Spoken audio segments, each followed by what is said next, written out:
Hello, estudantes do nono ano, aqui é Teacher Delziene, e vamos fazer a correção do caderno base 3, inglês 2, parte 1, exercício 1 e 2. E nesta unidade estamos trabalhando os verbos modais. Should, must, have, to, may and might. Para indicar recomendação, necessidade, obrigação e probabilidade. Vamos identificar os argumentos principais e as evidências aparentes indicadas nos textos. Então, vamos lá. Lendo as tirinhas, nós vamos responder a questão 1. Tá? Então, as tirinhas que vocês têm aqui, exercício, a tirinha 1, a tirinha 2, a tirinha 3. Cada uma tem uma situação usando o modal verbs, certo? E aí vem as perguntas. As 3 tirinhas acima apresentam o verbo modal should. Dependendo do contexto em que está inserido, esse modal pode ser utilizado para indicar probabilidade, dedução ou conclusão lógica. Analise o uso do should nas tirinhas e responda as perguntas abaixo. Então, na letra A, observe os verbos to be e think, que aparecem após o modal should, e eles estão escritos de maneira correta. Então, eles estão corretamente usados. Então, lá nas tirinhas, né? Vamos lá observar, né? Aonde está o modal, né? Então, aqui, ó, it's not, it should be. Então, if it's not, it should be. Tá? Está correto? Está. Nessa daqui, nós temos guess, I should think about getting off the coach. Então, should está empregado corretamente? Sim. Summer the cat, why won't you get in the pouch? Why should I? Está empregado corretamente na pergunta? Sim. Então, por que eles estão, né, corretamente justificados? Vamos justificar. Porque eles estão após o modal should. Os verbos devem estar no infinitivo sem o to. Tá? Então, todos eles estão usados corretamente, né? Então, todo modal está usado. Ó, o verbo to be está usado corretamente, porque não tem a partícula to. Tá? Então, a mesma coisa, né? Aqui, ó, it's not, it should be, né? Então, não uso a partícula to. Então, estão usados corretamente. Na B, quais as indicações, probabilidade, dedução e conclusão lógica melhor se adaptam à primeira tirinha? Por quê?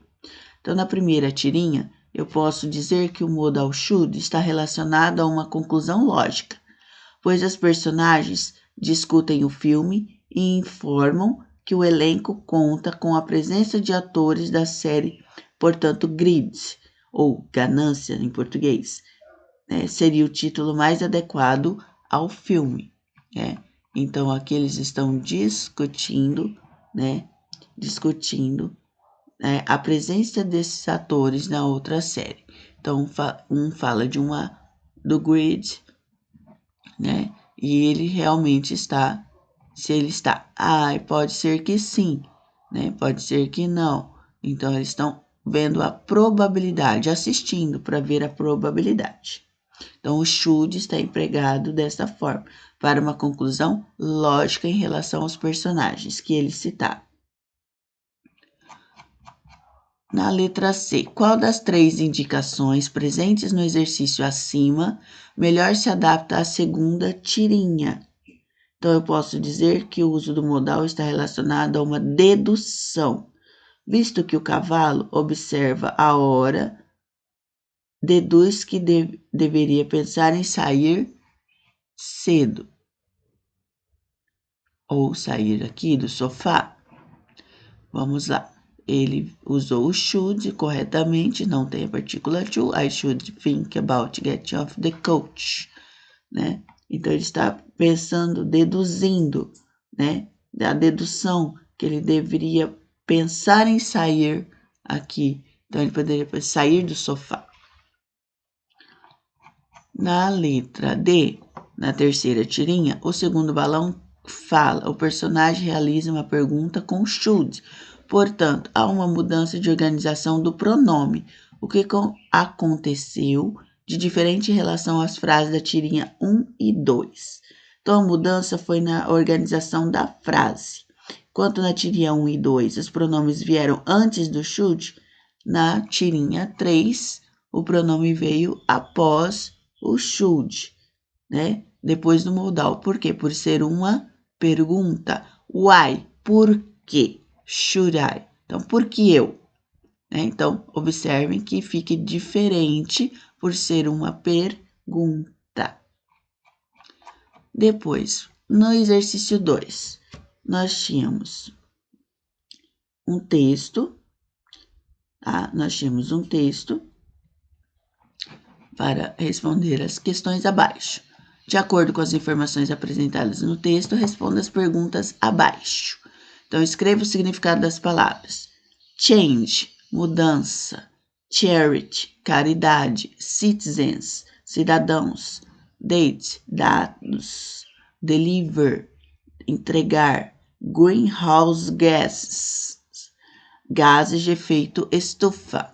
Grow, crescer. Prevent, evitar. Reach, alcançar. Spend, gastar. Sustainable, sustentável. Waste, desperdício. Tá? E aí, na letra B, o texto defende que pessoas deveriam desperdiçar menos comida. Quais são os argumentos utilizados pelo autor do texto? O autor cita vários argumentos, entre eles que a comida fosse um país, seria o terceiro maior emissor de gases de efeito estufa do planeta. Os alimentos demoram meses para serem produzidos. Fato que demanda muita água, energia e transporte, e que evitar o desperdício também contribui com o controle financeiro. Tá? Na letra C, qual é a relação entre o desperdício de comida para o autor aí, né, e a mudança climática? O que ele falou? Então, o autor, ele falou que o processo de produção de alimentos demanda muita água, energia e uso de transporte até a chegada ao consumidor final. Então, contribui assim para a mudança climática, né? Então, estamos falando sobre o desperdício, né? O que o lixo acarreta atualmente. Tá? Então, até aqui a correção do exercício 1 e 2 da parte 1 do inglês.